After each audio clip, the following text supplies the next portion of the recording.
Hi, my name is Paddy Hirsch. I'm a senior editor at Marketplace. Today I want to talk about toxic assets. People are talking a lot about toxic assets and saying they're the main thing that's dragging down banks, the banks that are putting out some of these awful numbers and having such a hard time. And to hear some people talk about it, you'd think that the only things that the banks have on their balance sheet are in fact toxic assets. Well, that's not quite true. So let's talk about what toxic assets are and maybe explain a little bit about that. So firstly, let's talk about what banks do hold on their balance sheet. Well, they hold a variety of stuff, of course, as we know. They hold bonds, they hold stock, they hold loans, they might hold mortgage-backed securities, they might hold credit CDOs, they might hold credit default swaps. So a variety of things they hold on the balance sheet. But when people talk about toxic assets, most of the time they're talking about this stuff here. This is the mortgage-backed securities, the CDOs that are made off MBS, and also the credit default swaps that are causing a lot of trouble right now. But let's have an analogy to talk about what these talk about what the exact level of toxicity we have here. And the analogy is going to be our wine buyer. So here we are. Here's Mr. Lewis. He's gone to buy some wine from his local wine cellar, and he's not very happy. And we'll see why in a minute.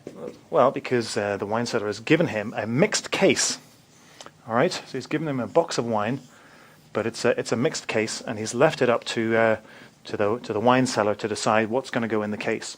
This is an appropriate analogy because a lot of people say that the banks have essentially got a mixed case of securities when they've gone out and bought some of their CDOs or mortgage-backed securities, or not necessarily their CDS, but certainly the CDOs and the mortgage-backed securities, because they haven't really done their due diligence with this stuff. They don't really know what they've got. They've relied on ratings agencies that didn't really understand the product that was being sold. And as a result, they've got a box of securities, a quantity of securities that they're only now finding out the quality of. And so the same thing happens to Mr. Lewis, our wine seller. He goes home, he opens the box, and inside he finds that he's got three types of wine. Okay, the first type of wine that he's got is Chateau Y. Okay, a Chateau Y is the type of wine that when you drink it, it immediately gives you a headache. I mean, all you do is sniff it and it gives you a headache. This stuff is lethal. It's going to make you sick. It's going to make you, paralytically hungover. It is, in fact, toxic wine. Okay, so he's got a third of that. Next third of the case is Chateau X. Okay. Now this is Chateau X is kind of the unknown. All right, which is why it's X. It's kind of unknown because he tastes it. Doesn't taste too good right now, but it could have potential. It could actually come out okay in the future. He feels that if he lays it down, then in the next sort of 5 to 8 years, it actually could turn into quite a nice little bottle of wine. It has a lot of potential. All right, and then he has Chateau Z or Chateau Z, and this is the stuff that when you drink it, you've got a good deal. It's perfect, straight out of the bottle, absolutely excellent. You can uncork it today, drink a bottle of it, no hangover, absolutely perfect wine, exactly what you want. So how does this relate to what the banks have got in their little box, little black box? Okay, so well, firstly they've got their Chateau Y, which is why did I buy this stuff, and that's the toxic assets. All right, and when we talk about toxic assets, this is genuinely toxic. This is stuff that's genuinely get you sick. It's the securities based on credit cards that are never going to be paid. Securities based on auto loans that are never going to be paid. Securities based on mortgage-backed securities, which themselves are based on mortgages that never had a chance of being paid, that were never going to be maintained, and that were always going to be absolutely worthless. This stuff, when the banks bought it, they bought it at 100 cents on the dollar. It is now worth zero, a big donut. It's never going to be worth any more than that. It is dragging their balance sheets down. It is absolutely lethally toxic. Okay? Then they've got their Chateau X, the unknown quantity. And this is the stuff, it's the long-term asset, all right? Because this stuff, although it may taste a little dodgy right now, may seem a little dodgy right now, it could be good in 5 to 8 years. If the economy picks up, people are able to start paying their loans again, able to start maintaining their credit card debt, then this stuff could actually be quite good. It could mature in the end, pay out to the banks. It could have a long life as a functioning asset. So it has a lot of potential. It is potentially good. Then, of course, they've got their Chateau Z, the last part of their portfolio, which is the good stuff, and that's the securities that are based on assets that are perfectly good. Mortgage lenders or mortgage borrowers who are always going to be current on their loans. Credit card holders who are always going to be up to date on their payments. They're never going to default. Or for as long as the economy is good. They're going to keep paying through. The loan's going to mature. Everyone's going to be happy. That's the good stuff. So really their assets kind of divide into three. We've got the really bad stuff, which is genuinely toxic. Then we've got the long-term assets, which are potentially good, but also potentially toxic, because if the economy goes bad, that stuff could go down as also. And then you've got the good stuff, which hopefully will be good through to perpetuity. So if you take this, if you look at the case of wine and compare it, well, firstly, we have our toxic stuff, shadow Y. Why on earth did I buy that? Well, it's absolutely useless. It's toxic. You may as well just throw it in the trash right now.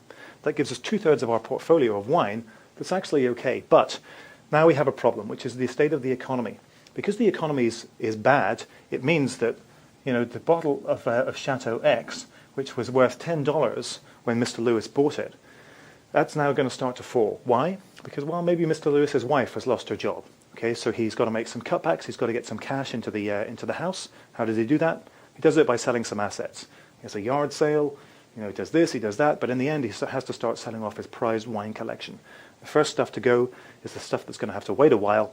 It's the Chateau X, and it starts to go out the door. But unfortunately, everybody else in Mr. Lewis's village is in a similar position.